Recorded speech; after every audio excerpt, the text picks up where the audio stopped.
Pemirsa, saat ini kami sudah terhubung dengan Wakil Menteri Haji dan Umroh Dhanil Anzar Simanjuntak langsung dari Mekah, Arab Saudi. Assalamualaikum, selamat malam waktu Indonesia, Pak Wamen. Waalaikumsalam warahmatullahi wabarakatuh. Baik, Selamat malam, baik, selamat petang waktu Saudi Arabia. baik. Pak Wamen, ini wukuf di Arafah, saya juga Ya, tentu ikut merasakan bagaimana paling banyak tetesan air mata itu terjadi ketika di Arafah. Bagaimana Anda melihat pelaksanaan wukuf di ya. Arafah hari ini, Pak Wamen? Alhamdulillah pada hari ini tadi pada ketika zuhur semua jamaah haji 205.000 plus PIHK atau haji khusus sekitar 17.000, lebih dari 220.000 jamaah haji Indonesia itu berkumpul di Arafah, tentu berdoa, memaksimalkan doa-doa mereka, kemudian merenungi, kemudian berkontemplasi bersama dengan seluruh jamaah haji di seluruh dunia.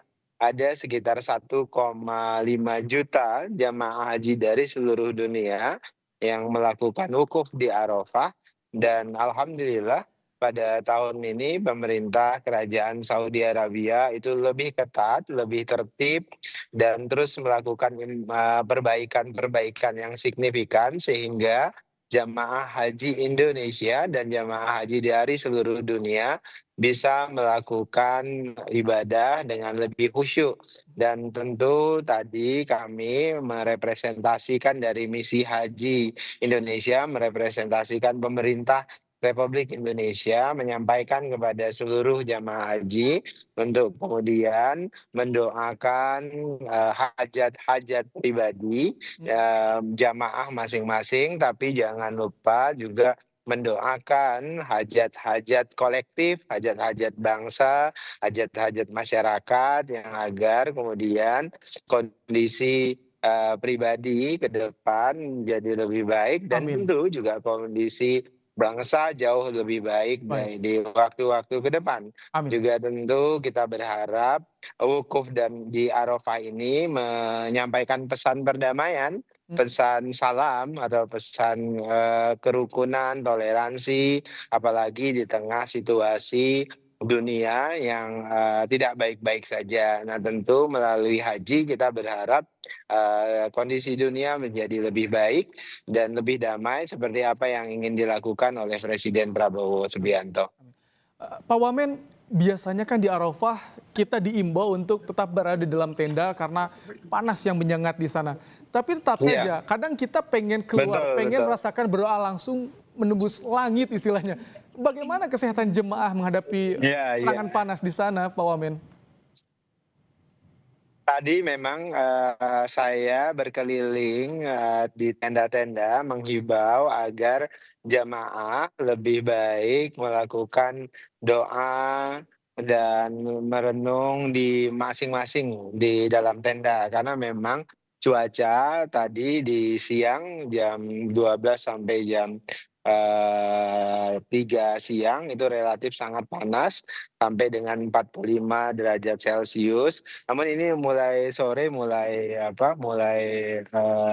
turun cuacanya lebih baik, dan sehingga jamaah nih kalau Anda lihat di belakang saya, di kanan kiri saya sudah mulai banyak jamaah yang berkegiatan di luar tenda. Bahkan di depan saya ada Prof. Dadan, Kepala BGN yang juga berdoa gitu supaya banyak hal perubahan-perubahan signifikan untuk pelayanan kita ke depan. Jadi, Baik. memang panasnya sangat menyengat, dan Mm, makanya kita menghimbau untuk doa di dalam tenda.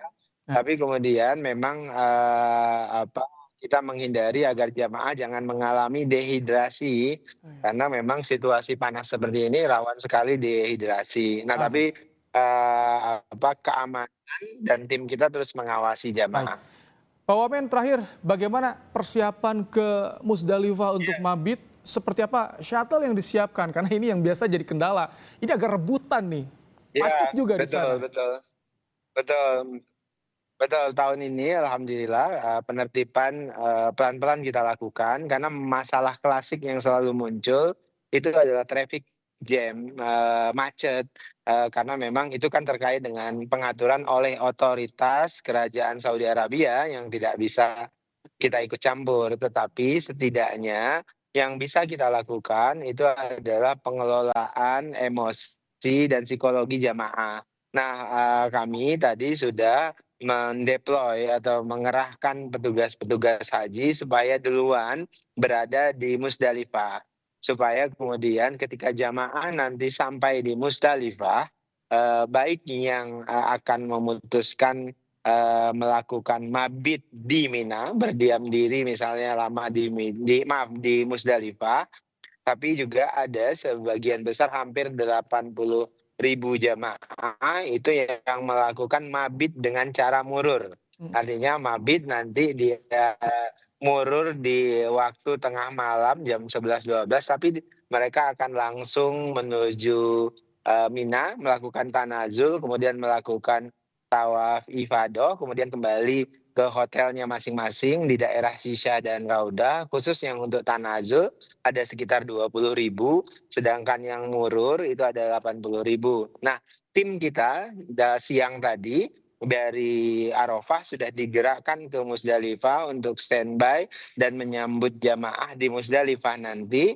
Kemudian sebagian tim juga ada Satgas Mina namanya, Mmm, itu sudah bersiap di Mina. Jadi Mas, kami membuat tim ada Satgas, Arafah, sehingga ada Satgas Satgas, Mina.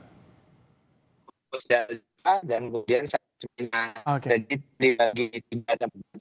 baik Selama ini memang kendalanya selalu kemudian, pengorganisir, jamaah di Musdalifah dan juga di Mina. Dan baik alhamdulillah tahun ini kita berusaha mengantisipasi supaya jamaah jangan sampai jalan. Karena baik. ketika jamaah tidak sabaran di Musdalifah memutuskan jalan, itu yang akan membuat nanti kemacetan semakin, panjang. Oke, baik.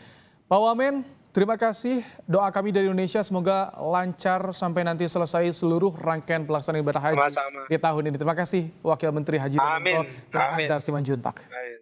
Mohon doa mohon doa.